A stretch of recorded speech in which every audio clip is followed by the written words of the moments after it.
السلام عليكم ورحمة الله وبركاته.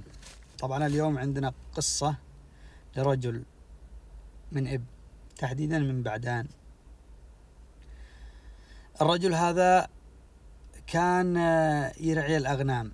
بختصر لكم القصة على السريع على أساس أن القصة مطولة. كان يرعي الأغنام، في مرة من المرات جاب له واحد مغترب من الولايات المتحدة الأمريكية كاميرا كانون. الكاميرا كانت حلوة، فكان يرعي الأغنام ويصور.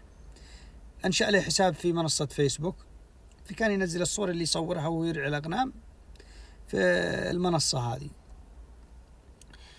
في يوم من الأيام أعجبت بصوره فتاة أمريكية، فما كانت تجيد اللغة العربية، فكان يدخل طرف ثالث بينهم في الماسنجر عشان يترجم لهم. فالبنت هذه أعجبت بالصورة، أعجبت فجأة أعجبت به هو شخصيا، فطلبته للزواج. فقال لها أنا بعيد وعندنا ما في السفارة أمريكية، والسفارة نقلوها لجيبوتي وكذا وقروشة. قالت لي ما عليك، أسافر لجيبوتي عشان نعقد قراننا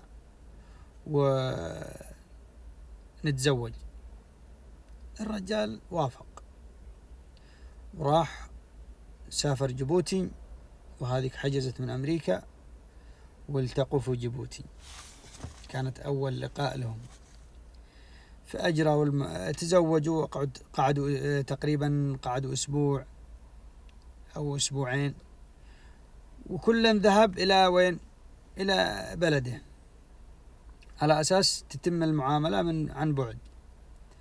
فتعقدت الأمور وما أدري وش صار آخر المعاملات.